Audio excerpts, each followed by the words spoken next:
ସାଙ୍ଗମାନେ ମୁଁ ଆଜି ପଣସ କଠାର ଏକ ରେସିପି ସେୟାର କରିବା ପାଇଁ ଯାଉଛି, ଯେଉଁଠିକି ଆମେ ଭେଜ୍ ମଟନ୍ ବୋଲି ଜାଣିଥାଉ ଏବଂ ଏହାର ଟେଷ୍ଟ ମଧ୍ୟ ବହୁତ ସ୍ୱାଦିଷ୍ଟ।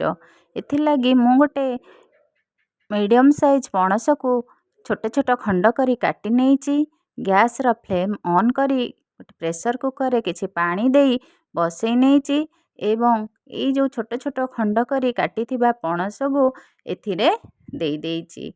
ଏହାକୁ ଆମେ ବଏଲ୍ କରିବା ଏବଂ ମୁଁ ଏଠାରେ 2ରୁ 3ଟି ଆଳୁ ଏଠାରେ ବଏଲ୍ କରିବା ପାଇଁ ଧୋଇକି ପକେଇ ନେଇଛି ଏବଂ ଏଥିରେ ମୁଁ ଗୋଟେ ବଡ଼ ସ୍ପୁନ୍ ଲୁଣ ଏବଂ 1 ସ୍ପୁନ୍ ହଳଦୀ ଗୁଣ୍ଡ ପକେଇ ନେଇଛି।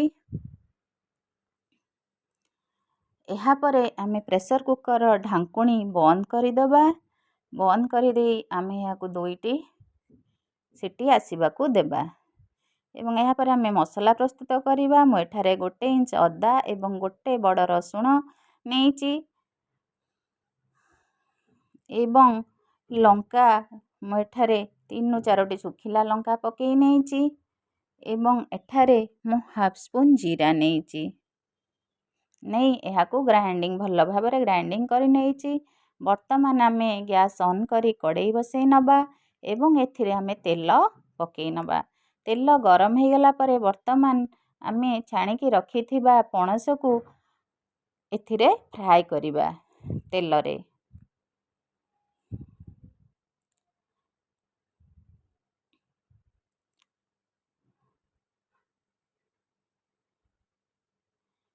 ଦେଖନ୍ତୁ ଆମର ପଣସ ଫ୍ରାଏ ହେଇଗଲା। ଆମେ ଏହାକୁ ଏକ ପାତ୍ରକୁ କାଢ଼ି ନେବା।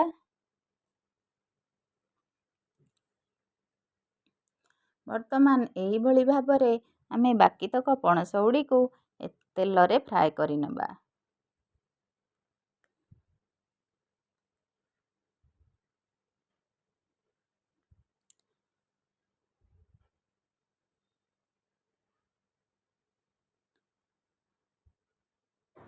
ଏହାପରେ ମୁଁ ସିଝି ଯାଇଥିବା ଆଳୁକୁ ତାକୁ ଖଣ୍ଡ ଖଣ୍ଡ କରି କାଟି ନେଇଛି। ବର୍ତ୍ତମାନ ଆଳୁକୁ ଏହି ତେଲରେ ଆମେ ଫ୍ରାଏ କରି ନେବା ଏବଂ ଏହା ଗୋଲ୍ଡେନ୍ ବ୍ରାଉନ୍ ହେଲା ପର୍ଯ୍ୟନ୍ତ ଆମେ ଏହାକୁ ଫ୍ରାଏ କରିବା ଏବଂ ଏହାକୁ କାଢ଼ି ନେବା। ଆଳୁ ଫ୍ରାଏ ହେଇଗଲା ପରେ ଆମେ ତେଲକୁ ଅଲଗା ଏକ ପାତ୍ରକୁ କାଢ଼ି ନେବା ଏବଂ ଆବଶ୍ୟକ ତେଲ ଦେଇ ଏଥିରେ ମୁଁ ଗୋଟା ମସଲା ଯେପରିକି ଡାଲଚିନି ଖଣ୍ଡ, ତେଜପତ୍ର, ଗୋଲମରିଚ, ଜିରା ନେଇ ଫୁଟେଇ ନେଇଛି ଏବଂ ଏହାପରେ ମୁଁ କାଟିକି ରଖିଥିବା 2ରୁ 3ଟି ବଡ଼ ବଡ଼ ପିଆଜକୁ ଏଥିରେ ପକେଇ ନେଇଛି ଏବଂ ସବୁଥର ଭଳି ଏଥିରେ ମୁଁ କିଛି ଲୁଣ ଆଡ଼୍ କରି ନେଇଛି।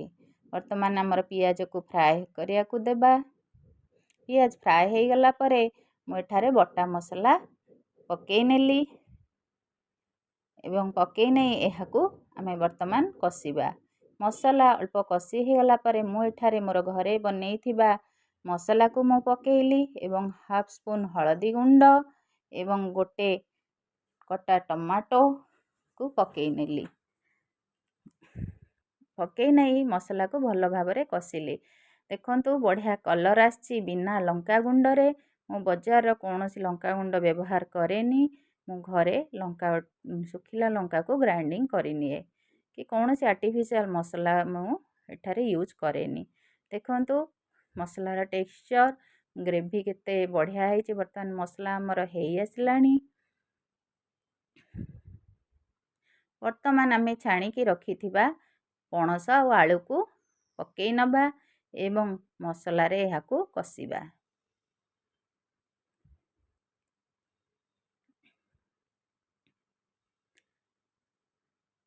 ବର୍ତ୍ତମାନ ଆମେ ସ୍ଲୋ ଫ୍ଲେମ୍ରେ ଏହାକୁ ଢାଙ୍କୁଣୀ ଘୋଡ଼େଇ ନେବା।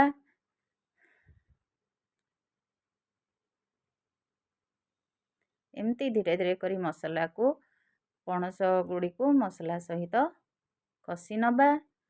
ଦେଖନ୍ତୁ ବର୍ତ୍ତମାନ ଆମର ଏଇଟା ପଣସ କଠା ଆଉ ମସଲା କଷି ହେଇଗଲାଣି। ଉଭୟର କମ୍ବିନେସନ୍ ଦେଖନ୍ତୁ। ବର୍ତ୍ତମାନ ଆମେ ଏଥିରେ ପାଣି ଦେଇନେବା।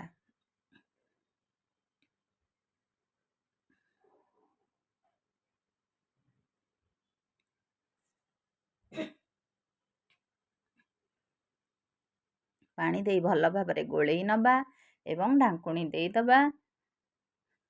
ଏହାକୁ 10 ମିନିଟ୍ ମିଡ଼ିୟମ୍ ଫ୍ଲେମ୍ରେ ଫୁଟିବାକୁ ଦେବା। ଦେଖନ୍ତୁ ବର୍ତ୍ତମାନ ଆମେ ଢାଙ୍କୁଣୀ କାଢ଼ି ନେବା।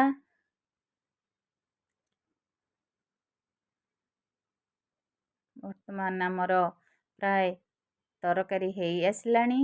ମୁଁ ଏଠାରେ କିଛି ମେଥି ପତ୍ରକୁ ସ୍ମଚ୍ କରି ପକାଇ ନେଇଛି ଏବଂ ମୋର ହୋମମେଡ଼୍ ଗରମ ମସଲା ଗୁଣ୍ଡକୁ ମୁଁ ଏହା ପରେ 1 ସ୍ପୁନ୍ ପକାଇ ନେଇଛି ଏବଂ ମୁଁ କାଟିକି ରଖିଥିବା ଧଣିଆ ପତ୍ରକୁ ଏଥିରେ